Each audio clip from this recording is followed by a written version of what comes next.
Hello everyone, thank you so much for joining me. I hope you guys are having a great holiday season. I have personally, I feel like ever since I finished the 12 days of Pilates challenge, have just been in this kind of introspective little cocoon, and I realized I needed to at least get one more video out before the end of the year. And I figured instead of doing another full body or something like that, I was like, I want something for beginners, true beginners. I have routines that are beginner friendly, but I have nothing that really talks about, Pilates, the principles, setup, modifications. I just want something to kind of introduce some terminology and something that can be used as a reference for anyone who is doing this at home and has those questions of, I don't know if I'm doing this right, or this is too hard, I don't know how to make it easier. So yeah, I hope that this video will bring some insight, some clarity, some potential for modifications. So just to kind of start off, Pilates was founded by a man named Joseph Pilates. I did not know that. I had been doing at-home Pilates for quite a while, had no idea that there was a person named Pilates. So that was kind of fascinating. But he kind of created these exercises when he was a prisoner of war during World War I, really believed in whole body health and that movement is so healing, and kind of centered everything around these 6 principles of breathing, concentration, centering, control, precision, and flow. And the main part of all of that, all of those things, require presence. So one of my favorite aspects of Pilates is that in order to have the precision and the concentration and the control, in order for it to flow and for you to be aware of your breath, you have to be present. So every time we are practicing Pilates on our mat, we are also practicing our ability to be present. So the more we do it here, just like practicing anything, we get better at it in our day-to-day life. And I feel like it has made me very aware, and I think that's why I've been in this introspective cocoon doing it so consistently. I've just really started to kind of think about my life and this upcoming year, what I want to focus on, habits I want to change or introduce, all that kind of stuff. So I definitely credit a lot of that to my consistency in Pilates, making me more present as a person. So that's kind of a very brief introduction. I, in February, really want to have a whole series focused on form and really take this a lot more in depth. But again, I just wanted some type of reference for anyone who is new to this. So yeah, another question is equipment. What equipment do I need? And really, you can have as much or as little as you want. A good mat, the thickness, all of that kind of stuff comes down to budget, it comes down to comfort. If you have carpet, you might not need something as thick. If you're on hardwoods, you want some cushion there. So yeah, that really is up to you. Also, the other thing aside from a mat that I really recommend, you can either do it barefoot or you can have some nice little grip socks. It's just for safety. As you start to sweat and whatnot, it can get a little slippery, so just having that stability. Grip socks are very, very handy. I talk so much with my hands and I'm like very aware of that right now. So anyways, mat and grip socks are really the only two that I really recommend. Again, you can go barefoot. I just get really, really cold toes and fingers, so I prefer to have them. Some other ones I recommend, just that I personally will be using in my videos because it adds some diversity, some variation, just a lot of, oh, here comes Gambino, hello. Let's not show that to the camera. The TheraBand is really great. There was a pack of a few colors, but the one I have used so far is the red one. Also, some little 1 to 2 pound hand weights. I also really enjoy these ankle weights. You can also put them around your wrists. There's various ones on Amazon that really fit whatever budget you want, but these are great. I wear these on walks, super versatile. I love the ball. I think the ball is great. Definitely want to use the ball and the magic circle a lot coming forward. So if I had to recommend any props, probably these two. The ankle weights are obviously great because you can add them into almost any workout and they can just give that bit of challenge. So these two, again, are great. Lightweight, portable, very easy to use. I want to make sure I'm not forgetting anything before we get into it. I did want to briefly touch on the parts of the spine because we do kind of talk about it a lot. So the cervical spine is our neck, and it kind of comes down to about this big bone back here, if you feel that. I have a background in accounting, not anatomy, so I've had to learn all of this in some of my videos. I am very notorious for calling everything the ankle. Like I will say, like, stack your knees under your ankles. I call the shoulders ankles, wrists ankles. I don't know what it is about that, so please forgive me. I just cringe so hard every time I see that. But anyway, so the cervical spine is the neck. One of the most important ways to make sure our neck stays in alignment is to pay attention to gaze, and I will get into that later, but really wherever we are looking is where our neck is in space. So paying attention to where our gaze is at really helps kind of reinforce that correct alignment. The thoracic spine is kind of a notorious little bit because our day-to-day life we sit kind of like this, you know, hunched over on our phones, on our keyboards. We just kind of sit like this in this kind of flexed position. Flexed is anything coming towards the body. You're flexing your muscles. You're flexing that thoracic spine. You're coming towards the center. So we kind of want to work on some thoracic extension there, which is always kind of a sticky little spot.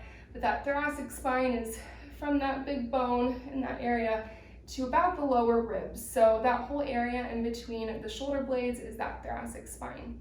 Then we get into the lumbar spine, the lower back, which is, you know, a common problem area. A lot of people have lower back pain, and Pilates has definitely been shown to be helpful for back pain. So that's the lower back. And then we have our sacrum, which keeps our pelvis stable, and then our tailbone, which is attached 4 tiny little vertebrae called the coccyx. So that is the tailbone. So that's just briefly an introduction to the spine. Also talking about the spine, we use the term articulation a lot in Pilates, and I'm a visual person. So I have made props here to kind of help show you what that means. So I have this little toy snake here, and when we talk about articulation, something that really struck me when I was going through my training, especially when talking about things like the roll-up, which I will demonstrate in a bit, is we're really just focusing on that spine mobility and being able to slowly articulate vertebrae by vertebrae up, and not relying so much on crunching our core muscles, but really tapping into the mobility of our spine in order to move, to lower, to come up. And so whenever you think of spinal articulation, things like the roll-up, when we do a standing roll-up, anything where I use the term vertebrae by vertebrae, if we're coming into a bridge, whatever it is, this right here, we want to think of that nice little articulation. I have my other little prop here, so let's go ahead and get started on the mat. I encourage you to do this along with me, play around with your body. Quick word on breath actually before we get into it. I've had quite a few people reach out about, I'm not sure if I'm breathing correctly. You know, a lot of Pilates and yoga and things like that really like to cue breath. And in my training, they like to say that breath is a tool, not a rule. So as long as you are breathing, that's great. When you hold your breath, you tend to make the movement so much more difficult. So breathing can really help facilitate a movement quite a bit. However, every single person is different. So one breathing pattern might help an individual and you flip it, and someone else might find that easier. So I always encourage you to play around with your breath. The first step is just to notice what natural pattern you fall into. So just kind of take stock, like you are breathing. Let's see, when we lower the leg, are you inhaling and then exhaling to return, or vice versa? And once you notice it, you can change it, you can play around with it, you can see how it either adds a challenge or helps facilitate the movement. But breath, really, I do cue it. There are some exercises where a certain pattern definitely does help, pretty much universally. But again, as long as you are breathing, and that is the goal, the more comfortable you get with Pilates, the more you will be able to really focus on breath. But it is one of the most important aspects, because breathing is, as Joe Pilates said, our first and last act of life. So really noticing that, taking stock in that, realizing the power the breath has over our nervous system in our day-to-day life. You know, your stress, just taking a deep breath can really help reset everything. So Pilates has definitely helped me learn to respect and pay attention to my breath a lot more than I used to. So let's go ahead and start on our backs with our feet on the mat. And this is kind of referred to as a supine position here. I wrote down in my notes, I wrote down prone. This is not prone. I just want to make sure I do not say that. This is a supine position on our back here. So I just take a second and get grounded and notice all the points of your body that are touching the mat. And just take a deep breath. I like to start off almost every routine by just kind of getting centered, getting grounded and into our bodies.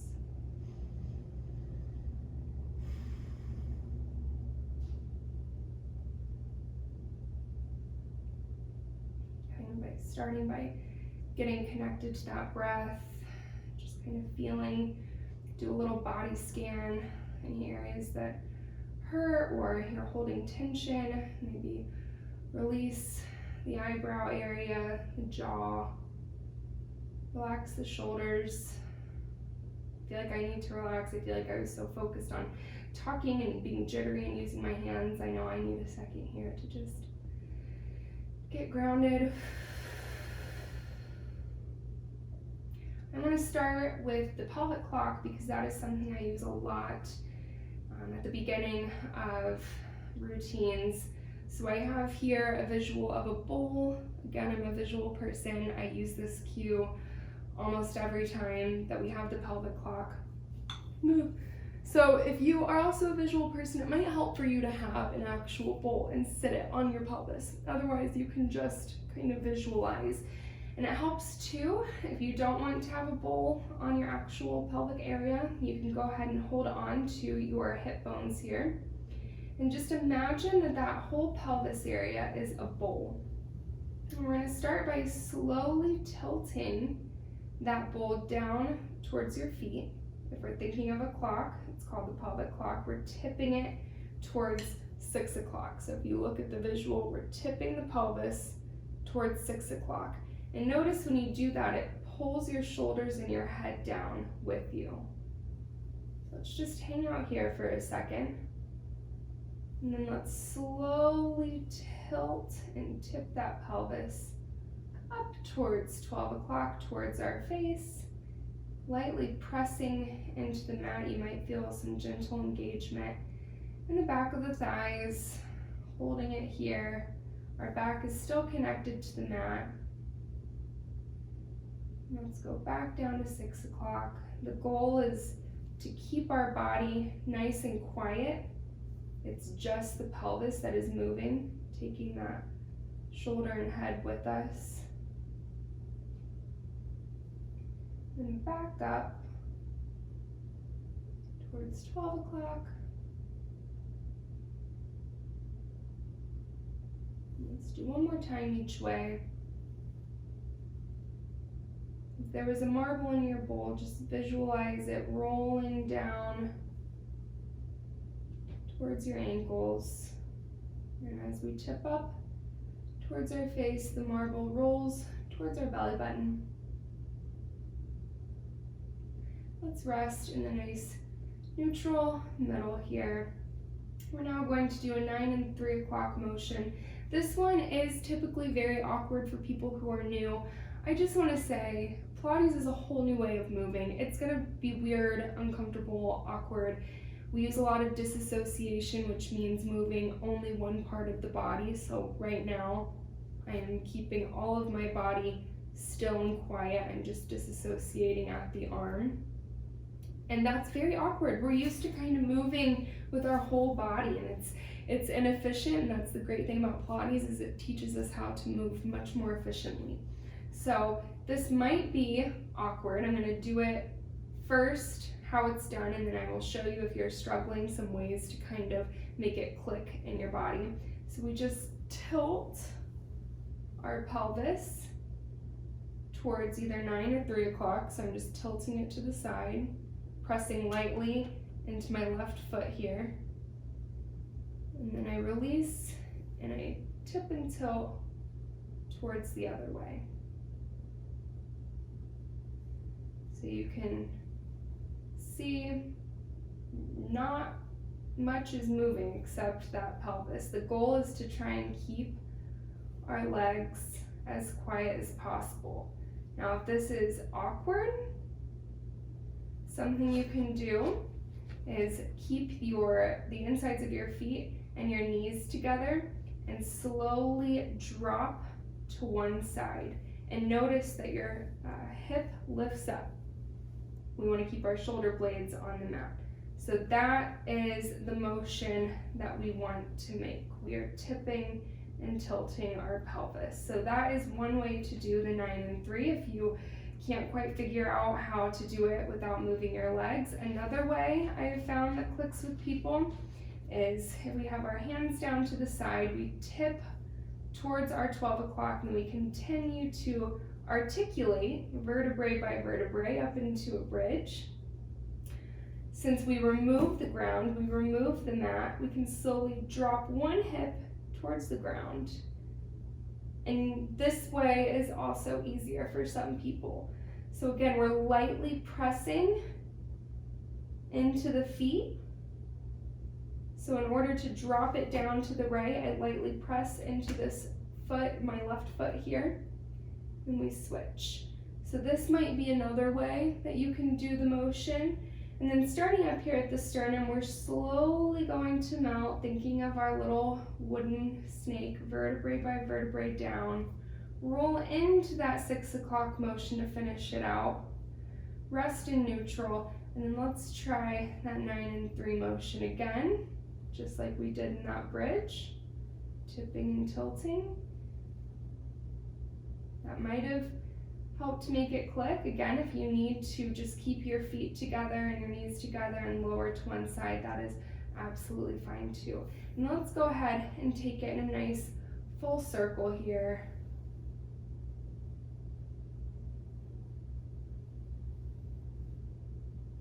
Close your eyes. So we're tipping down towards 6 o'clock, over to 9, up to 12, around to 3. That marble is rolling in a circle. Let's go ahead and switch.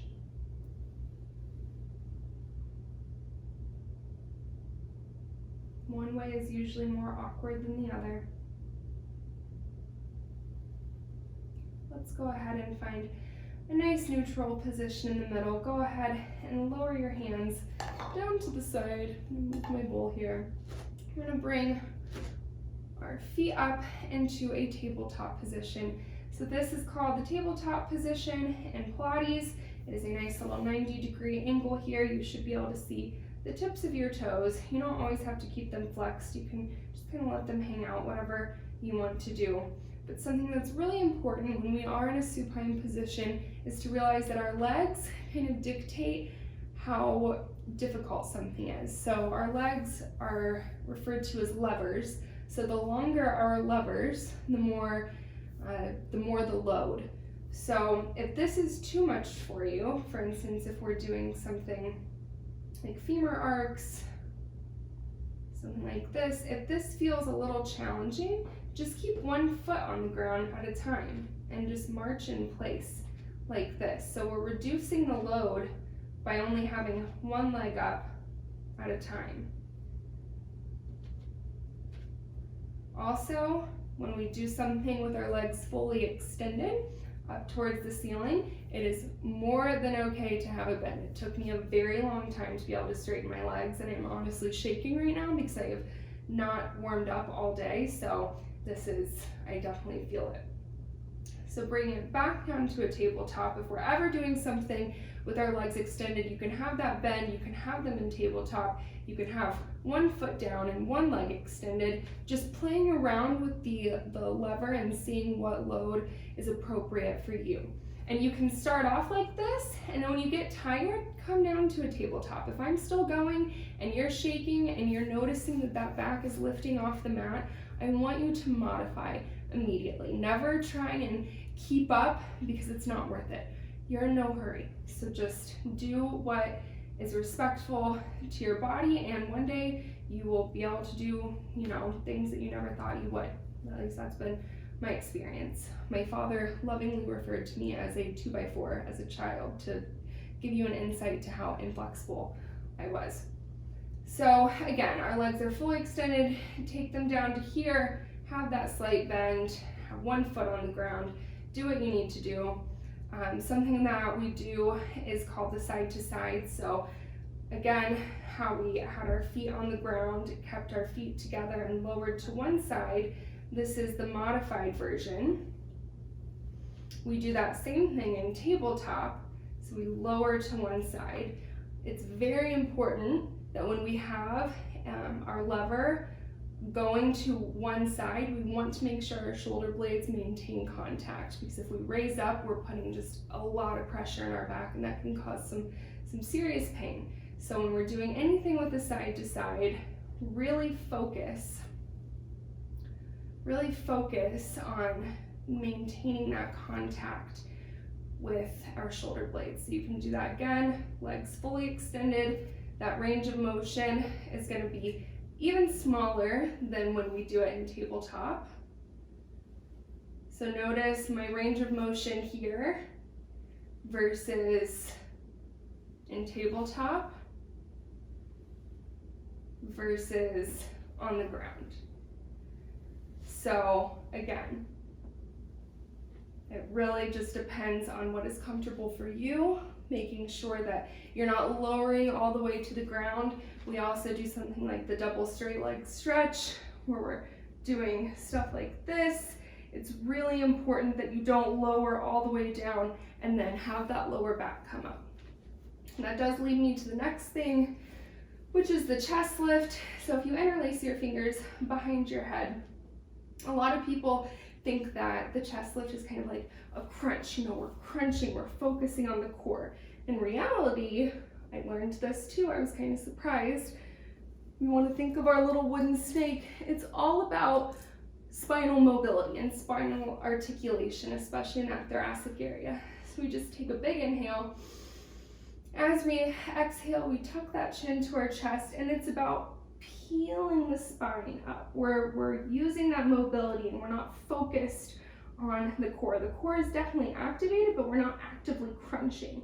We're focusing on peeling and melting down. Inhale, and then exhale to curl up. And then we do something like the roll up, which is a very common one.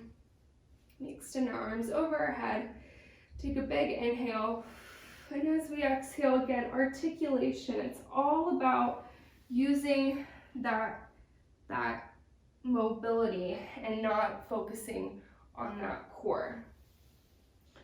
So that's just an example of the roll up using the articulation. Again, I will make actual videos that really go over the individual exercises in greater detail, but I don't want this to be like a 4-hour-long video. So that will be coming. So don't freak out if I went through that really quickly. So again, anything we do, like the 100 is a really common one. So we're in that tabletop, we come into our rolled up little chest lift, we have our arms down our side, and we pump our arms, inhaling and exhaling in a pattern, whether it's 3 breaths, so 3 inhales, or 5, whatever is comfortable for you. Again, breath is a tool, not a rule. If you want to increase the challenge, you increase the lever. So you can extend it, you can lower it, but we just want that lower back to stay safe. So playing around with the positioning of your legs is how you are going to be able to modify anything in that prone position. So I think I've covered, or not prone, supine, excuse me. I think I've covered everything I wanted to cover for that. So we're going to move on to side lying. And I'm going to scoot this down just a little bit, or maybe not, Bean. So another thing I was shocked to learn was this is not a, excuse me, Bean. Excuse me, Beanie. This is not a real position. I would do anything on my side like this, but if you notice, the cervical spine is not in alignment. I love you, but I need you to move down just a little bit. So for side lying, we come down onto our arm here. We come onto our arm here as a pillow. And we kind of can play around with the positioning of our legs. I will usually give that cue. The key on our side is base of support. So to make it easier, we want to have the biggest base of support as possible. So bending the knees is going to increase our base of support.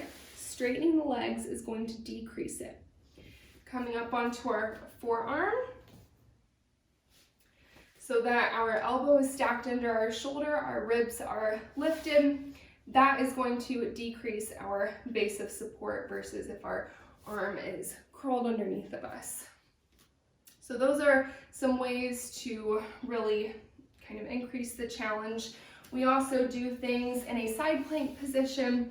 So a modification for that would just be to come up onto your knees instead of the full movement of coming up like this. Take some balance. Again, I'm not warmed up.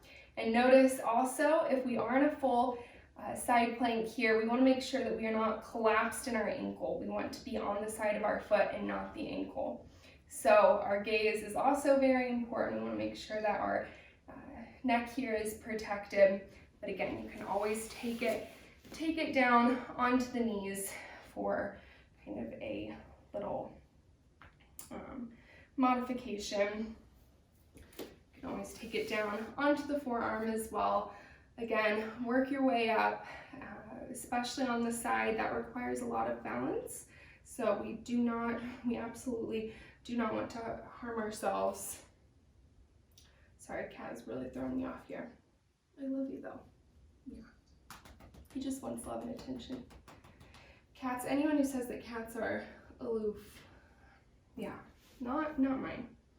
So anything else for the side, I will touch on internal and external rotation. So coming down into our side lying position here, you will notice if you lift, so let's just take some leg lifts here. A lot of people really like to think that to get a good workout, you need to have a really, really big range of motion. That is actually not the case. Again, we want to think about disassociation. We want to think about just moving the leg. If we're trying to get as big a movement as possible, Bean, I'm sorry, Bean. If we want to try and get as big of a range of motion as possible, this back is going to have to do some moving, which we don't want. So especially if our foot, at the top of our foot is facing straight ahead or even a little bit downward, that is more of an internal rotation. So the range of motion is going to be a lot smaller than if we externally rotate and put the top of our foot kind of more towards the ceiling. We're going to be able to lift a bit higher. So those are two things that I cue as well. Internal rotation is coming in towards the body, external rotation is coming out, and we really want to focus on keeping that back nice and still, especially when the leg is going backwards. When the leg's going backwards, we have a tendency to want to move at that lumbar back, that lower back, but we really want to feel the stretch right here in our hip, because this is actually working on hip mobility. When we're walking in our day-to-day life, we're using that hip mobility. Runners also really want to work on this. That's a really, really big one. So making sure that that back stays quiet when we shift that leg backwards, We want to feel that stretch happening right there. We naturally do not have a lot of range going backwards. Shifting our leg back, we just don't have a lot of range. So you might be shocked at how little you can move your leg. That's okay. If you're feeling the stretch here, that means you're doing it. We can move our leg forward quite a bit more, but still, in order to get it all the way up here, I personally have to really flex my lower back. So just play around with your range of motion. Place your hand on your lower back and just kind of see like how small the movement actually is compared to what you feel might be right. And we're going to come into our quadruped, which is another one that is notorious for kind of being surprising at how little movement is actually required. So quadruped is where we have our hands underneath our shoulders and our knees underneath our hips. Our gaze is forward so that our neck is in line with our spine, and we're really feeling that length through the crown of our head. A lot of people always wonder if they're doing things in quadruped correctly. One of the most helpful ways is if you have a doorstop or a broom or something like that, use this. We should have 3 points of contact. My ponytail might make this a bit difficult. But the 3 points of contact are the back of the head, the thoracic spine, and then right on our sacrum. You can also do this up against a wall. So if you sit with your back, or not sit, but stand with your feet about 6 to 8 inches from the wall, you should have this 3-point of contact as well. So we do not want to lose this 3-point contact. So when we extend our leg backwards, again, my ponytail might make this a little challenging. When we extend that leg backwards and we lift and lower, it is not a big motion. We add the arm in. I have all 3 of that contact. Now, if we really extend that lower back, if we really try and get a big range of motion, I lose my appropriate contact, which was right here and is now much lower. I also lose my any contact up here at the 2nd point. So that is a cue, especially if you lose that 2nd point contact, that you need to make that range of motion a little bit less. So you can just play around with what happens with too much motion, where you lose that contact. If you flex a bit too much up in your thoracic. I'm really trying to do this in balance and talk at the same time. It's very challenging. I also have a really bony spine, so this is quite a challenge. If you really flex, that will happen. If you flex that thoracic spine, you're going to lose that contact at point 1 and point 3. So a lot of people, again, never know if they're doing things right. This little thing is going to teach you so much about disassociating, especially in quadruped, and that in turn might help you kind of do it in side lying or anything else. So definitely I recommend using one of these. If you don't have something that you can place on your back, record yourself. I have learned so much through recording myself. It's been very humbling. So yes, I want to make sure I don't have anything else. There are certain things where I want to avoid, unless we're doing cat-cows, the flexion and extension, unless we're purposely doing that. But something that is sometimes all right that I really enjoy is rotation. So like really opening up the hip. That rotation and then externally rotating that leg feels really good, and that is intentional. But making sure that we're not flexing or extending is still kind of the goal here. So we do a couple things occasionally with rotation in that quadruped. So something to always kind of remember to check in with is the gaze. That is something when you are watching on TV or a phone or something, you're kind of, looking up.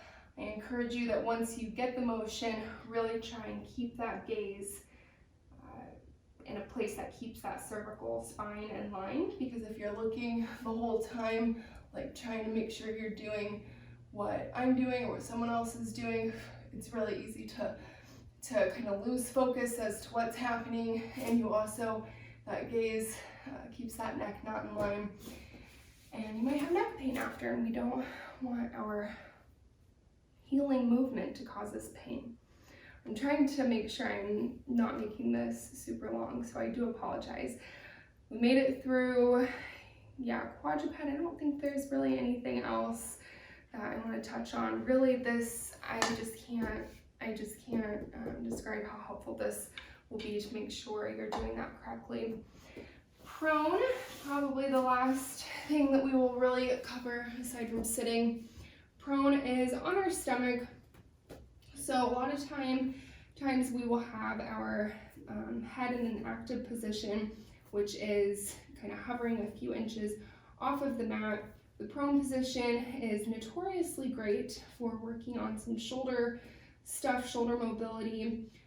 It's really great for thoracic kind of extension work. So for instance, I will kind of cover the prone press up into a swan. So if we have our fingertips kind of in line with our chest here and our head in an active position, we can take an inhale and slowly raise our gaze to the top of our mat or just a couple inches before. And in this position, it's really important that our ribs maintain contact. So if you're, all the way up here, there's a chance that you might be using that lumbar kind of extension, and we really want to focus on the thoracic area, especially because we're always in that thoracic flexion. We want to make sure that we're getting some nice extension. And inhaling, that is a breath cue that really helps a lot with thoracic extension. So inhaling, deepening that gaze. We'll make sure that we're not looking straight ahead. And then coming up into a full extension here, into kind of a swan one position, where our chest is nice and open, our gaze is ahead. We have this beautiful little C curve all throughout our spine. We're not hopefully feeling it all being dumped in that lower back. We want to make sure it is evenly distributed.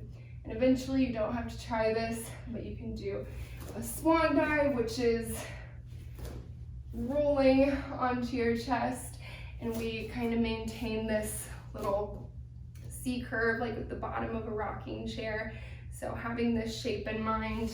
Also for the dart, which is kind of like an inverted 100, we're in that active position. We press into the pelvis so that our thighs and our knees are lifted off of the mat.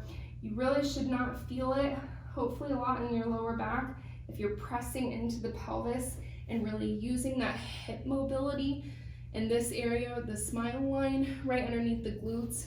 That together does the lifting. We're not using our lower back to lift.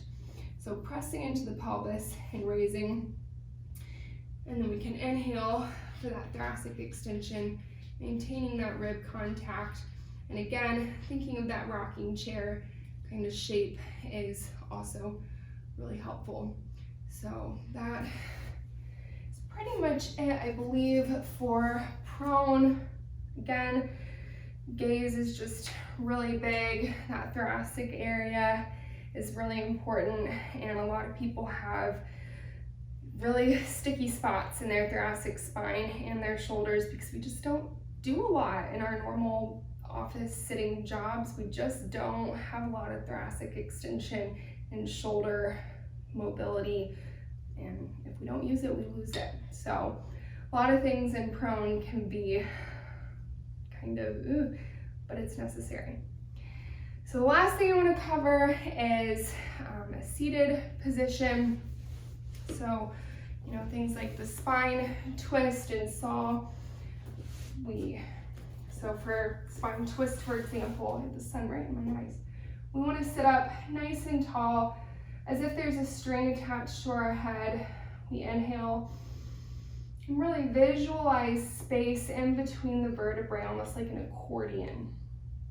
And this, honestly, right here, this is really difficult for a lot of people. It is very difficult for me. This was what I scored lowest on in my fitness assessment because I have really bad ankle flexibility. My dorsiflexion is so tough. Like, this is the full extent of how flexible my ankles are, and so it makes the back of my legs very tight. It makes this whole area really tight. So there are some days where this is just a real challenge and painful. Today is one of those. If you also experience really tight hamstrings or aren't able to really kind of keep that nice neutral spine in a seated position, just roll up your mat, get a pillow, get a thick towel, something that kind of just helps you sit up nice and straight and takes some of the pressure off, and then you can go ahead and do what you're supposed to do. So for the spine twist, I do want to use this as an example because this just shows the power of gaze.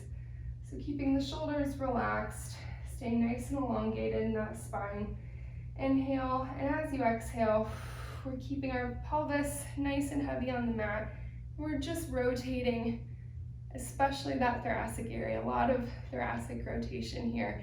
And notice that I took my gaze with me.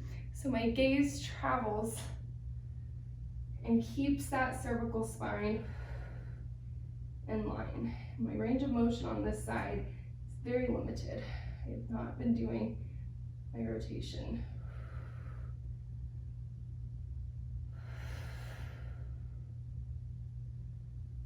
So yeah, the gaze is really, really important because of, keeping that cervical spine in check. And it's just crazy that the seated positions always get me. I can do other things, no problem, but just sitting up straight is so tough for me. But I know a lot of people feel that way. So roll up your mat, use, again, a thick towel, a pillow, modify as needed.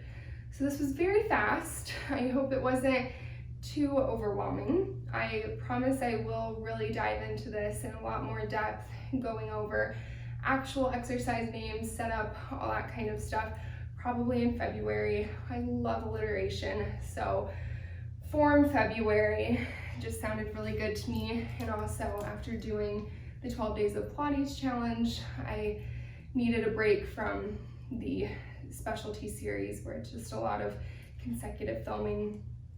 So yeah, I'm very excited about January's schedule. If you are not following the Upchurch Pilates Instagram page, do so to stay informed about what is coming. I'm very, very excited about that. It's all about just kind of having a New Year's resolution that is easy to maintain and sustainable and kind of covers a lot of bases. So yeah, I'm very, very excited about that. But just looking over my notes here, I think I covered a very, very brief bit. I know I talked really fast, so I hope that it wasn't too fast, but I also hope that it was informative.